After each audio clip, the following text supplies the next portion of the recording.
All right, welcome back. Gonna be talking about RoboCop, the 2014 version, the basic remake. I just recently seen it, and I was like, let me go and talk about this thing.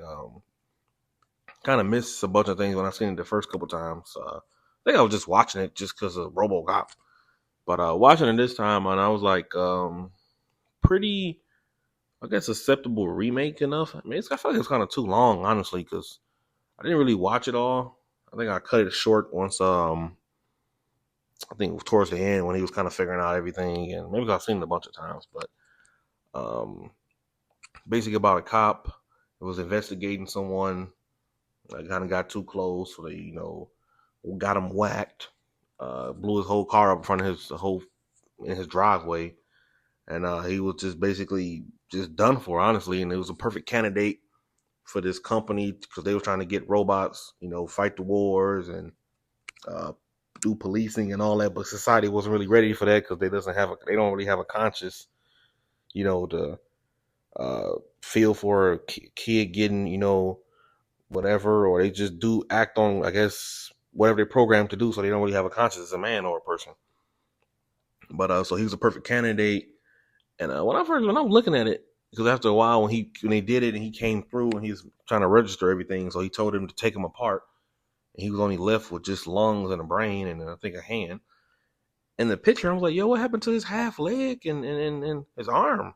They just left a hand. I guess they had to work with the machine, I guess. And he was just, when he first woke up, man, he just took off running because he thought it was a bad nightmare, dream, whatever. Couldn't really cope with it. And I feel like they kind of did a lot of pressuring to his wife to make a decision because she was, trying to figure out if it's a possibility. And they were saying that he don't have any time. And basically, he was just, I guess, dead. Um, but you know how it usually go. You kind of get through it, doing a lot of training, a lot of testing. They messing with his thoughts, his brain, and trying to get him to act more like a robot than a man. I guess that's instead of it went from helping him to now they're trying to help themselves because they got a deadline, trying to sell this to the world, and so they just start messing with his brain, making him act less more like Alex Murphy than more like a robot, walking past his kid, not really acknowledging his wife, shooting someone in front of his kid at damn downtown, in front of the mayor and everybody. And I mean, I guess it was good, but yeah, he just a lot of BS going on. And then after a while, he started trying to, because they were trying to wipe everything from him. But you know, I guess the power of a man, he started investigating his own case and then tracking down everything, putting the pieces to the puzzle. They trying to shut him down once he started getting close again as he was as a man, getting close to investigating everything, uncovering everything, and everyone trying to cover the tracks. And they saying he's, after a while they got him back in, I guess, custody and everything after he kind of went haywire, I think second time or whatever. And they tell Miss Murphy that he died or something like this, and he technically not. That the doctor that kind of was working with him, I guess I had a feeling that he was gonna feel for him, even the first time watching it, just because he seemed like he was a pretty good guy, man. But the owner of Omnicorp kept pressing them, telling him do this, do that, and it was illegal. I think he was a machine that thinks he's a man, or vice versa, whatever it was. It was just illegal because you can't do that. But yeah, forgot to throw that in there.